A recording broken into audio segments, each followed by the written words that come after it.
महामानव डॉक्टर बाबासाहेब आंबेडकर यांच्या 135व्या जयंतीनिमित्त स्वारबाबानगर येथे जयंती मोठ्या उत्साहात साजरी करण्यात आली। स्वारबाबानगर मधील सिद्धार्थ चौक येथे सायंकाळी ठीक 6 वाजता कार्यक्रमाची सुरुवात झाली। या कार्यक्रमाचे आयोजन माजी नगरसेविका दीक्षा दीपक लोंढे यांच्या वतीने करण्यात आले होते। कार्यक्रमाचे विशेष आकर्षण म्हणजे Indian Idol fame star Chetan Lokhande यांचा बुद्ध बिंब गीतांचा सुरेल कार्यक्रम ठरला। त्यांच्या मधुर आवाजाने संपूर्ण परिसर भारावून गेला। चेतन लोखंडे यांनी सादर केलेल्या गीतांवर उपस्थित नागरिकांनी जोरदार टाळ्यांच्या गजरात प्रतिसाद देत कार्यक्रमाचा मनसोक्त आनंद लुटला। वातावरण अक्षरशः जय भीमच्या घोषणांनी दुमदुमून गेले होते। दरम्यान कार्यक्रमास उपस्थित असलेल्या प्रमुख मान्यवरांचा यथोचित सत्कार करण्यात आला। संपूर्ण कार्यक्रम उत्साह, श्रद्धा आणि एकात्मतेच्या वातावरणात यशस्वीरित्या पार पडला। यावेळी दीक्षा लोंढे यांचा आवाज दाटून आला, पण शब्द मात्र तलवारीसारखे धारदार होते।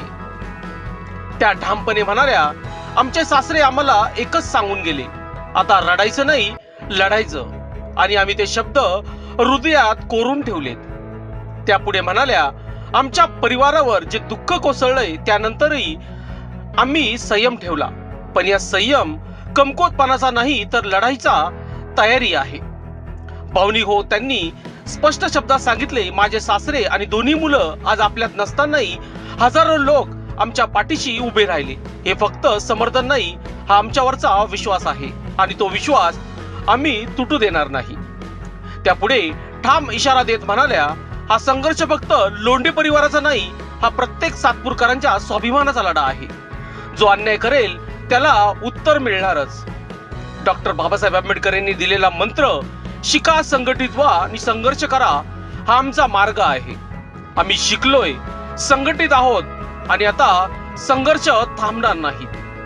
शेवटी त्यांनी उपस्थितांना आव्हान करत सांगितले, तुमचा पाठिंबा आमची ताकद आहे आणि ही ताकद न्यायपिढेपर्यंत थांबणार नाही। दरम्यान या प्रसंगी स्टेजवर माजी नगरसेविका दीक्षा दीपक लोंढे, माजी नगरसेवक सलीम मामा शेख, माडा अध्यक्ष रंजन ठाकरे, जुनेद शेख, सचिन सिन्हा, समाधान जगताप, जयंती अध्यक्ष विश्वास पगारे यांच्यासह परिसरातील नागरिक मोठ्या संख्येने उपस्थित होते।